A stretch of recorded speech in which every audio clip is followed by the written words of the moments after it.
Hey everybody, this is Mitch coming at you with a brand new video. I appreciate you turning on and tuning in.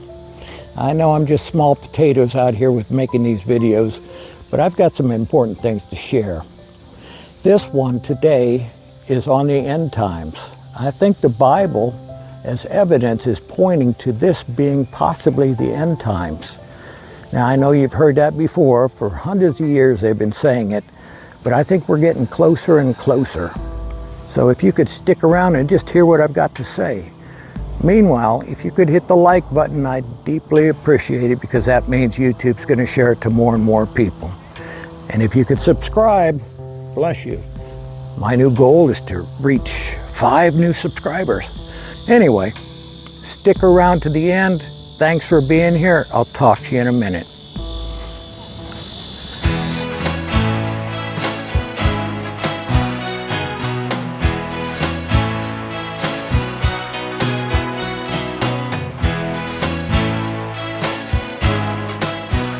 Matthew 24:4-8. Watch out that no one deceives you. For many will come in my name, claiming, I am the Messiah, and will deceive many. You will hear of wars and rumors of wars, but see to it that you are not alarmed. Such things must happen, but the end is still to come. Nation will rise against nation, and kingdom against kingdom. There will be famines and earthquakes in various places. All these are the beginning of birth pains. What you heard there is Matthew 24, an excerpt from it, one of the most famous end-time prophetical passages in the Bible. Similar words are also in Mark 13 and Luke 21. And one of the most misinterpreted verses in the Bible, I think, is Matthew 24, verse 34, I think it is, where it says that this generation surely won't pass away until it sees all of these things, till all these things happen. Those aren't the exact words, but you get the idea. Anyway, why it's misinterpreted, people always say, well, you know what, that generation of the disciples who Jesus was talking to certainly did pass away. It's not referring to that. It's referring to the generation that sees all these things. That's the generation that won't pass away. So the generation that sees the wars, rumors of wars, the pestilence, the famine, the Israel coming back together as a nation, that's the generation that won't pass away. Okay, so that's the most misinterpreted verse in the Bible, I think, one of them anyway. And I think it's critical that we get that one right. So the question is, when does that clock start ticking for the end times? When do we start it? If the generation that sees those things is going to be the final generation. The generation that sees the beginning, sees the end. I've heard that quoted that way. The beginning of the clock starts with Israel becoming a nation again. That is a prophecy that was in the Old Testament in Ezekiel 37. And Israel becoming a nation again happened in, let's see, May 14th, 1948. That's when Israel came together and became a nation again. That was unheard of. That was like an impossibility. That's when the clock starts. Now that was prophesied. This is really neat. Ezekiel 37, the prophecy about the dry bones coming together, and God puts all the bones of these dead Israelites back together, and they come to life again. And that's the prophecy of Israel becoming a nation again. You know, it all has to do with Israel. It's not about the United States. It's not about California or Hollyweird. It's Israel. That's God's land, God's people, and that's what's prophesied in the Bible is Israel. So what we need to do is focus on Israel. What's going on in Israel? Take a listen to Ezekiel 37. This is a really neat prophecy about the dry bones, Israel coming back together again. It's really neat. Stick around. Ezekiel 37, 1 through 14. The hand of the Lord was on me, and he brought me out by the Spirit of the Lord and set me in the middle of a valley. It was full of bones. He led me back and forth among them, and I saw a great many bones on the floor of the valley, bones that were very dry. He asked me, "Son of man, can these bones live?" I said, "Sovereign Lord, you alone know." Then he said to me, "Prophesy to these bones and say to them, Dry bones, hear the word of the Lord. This is what the Sovereign Lord says to these bones. I will make breath enter you, and you will come to life. I will attach tendons to you and make flesh come upon you, and cover you with skin. I will put breath in you, and you will come to life. Then you will know that I am the Lord." So I prophesied as I was commanded. And as I was prophesying, there was a noise, a rattling sound, and the bones came together, bone to bone. I looked, and tendons and flesh appeared on them, and skin covered them, but there was no breath in them. Then he said to me, "Prophesy to the breath, prophesy, Son of man, and say to it, This is what the Sovereign Lord says. Come, breath from the four winds, and breathe into these slain that they may live." So I prophesied as he commanded me, and breath entered them.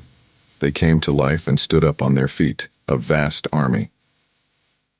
Then he said to me, "Son of man, these bones are the people of Israel. They say, Our bones are dried up and our hope is gone. We are cut off. Therefore prophesy and say to them, This is what the Sovereign Lord says. My people, I am going to open your graves and bring you up from them. I will bring you back to the land of Israel. Then you, my people, will know that I am the Lord, when I open your graves and bring you up from them. I will put my spirit in you, and you will live, and I will settle you in your own land. Then you will know that I, the Lord, have spoken, and I have done it, declares the Lord. Psalms 90, verse 10. Our days may come to 70 years or 80, if our strength endures. Yet the best of them are but trouble and sorrow, for they quickly pass, and we fly away. So, if the clock starts with Israel, back in 1948, where's that clock end? The life of a man, or the days of man, are going to be 70 years or 80 if he's strong. 70 years or 80 if he's strong.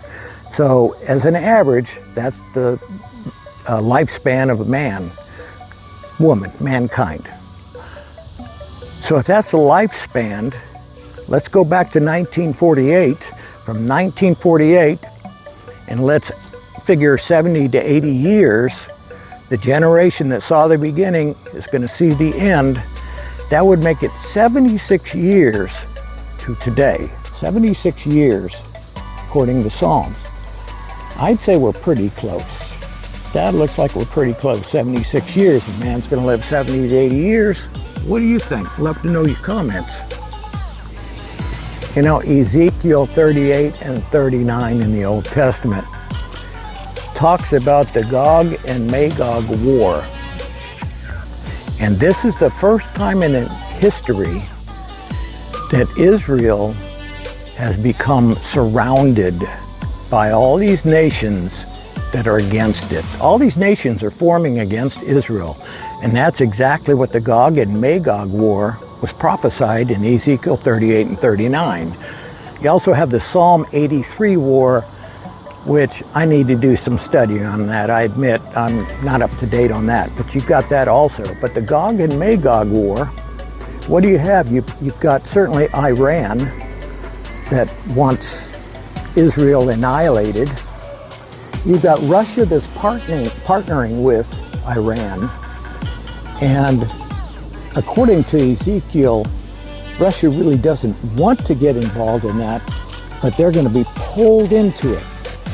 Now, if you notice the news lately, I mean the world news, not the junk that you see on the local news, don't even watch it unless you want to know the weather or see the parades in Disney World.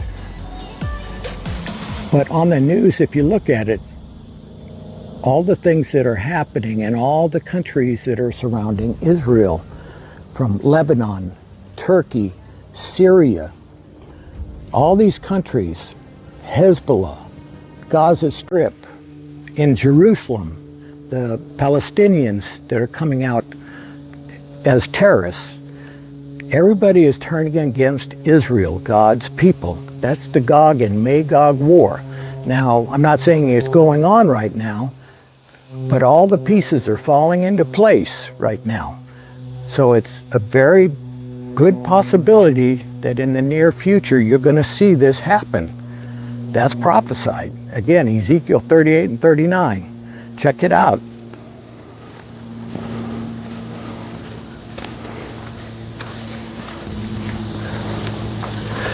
Again, you know, if you look at the real news, everything that's going on in the world, it's like the world's on fire.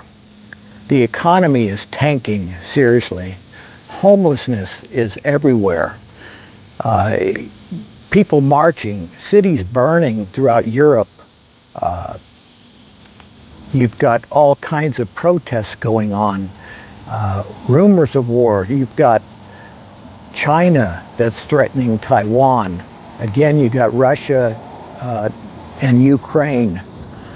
And then you've got Israel, again, the wars that are going on right there.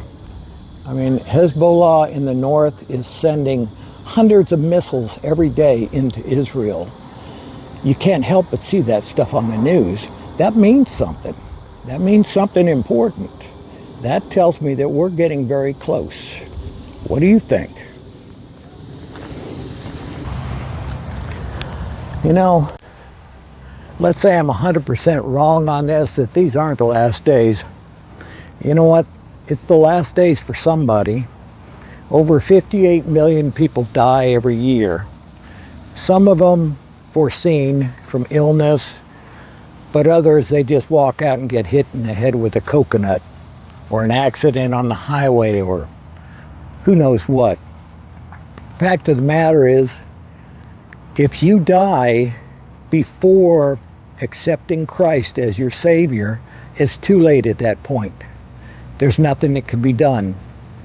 And I don't want to think about how you're going to spend eternity.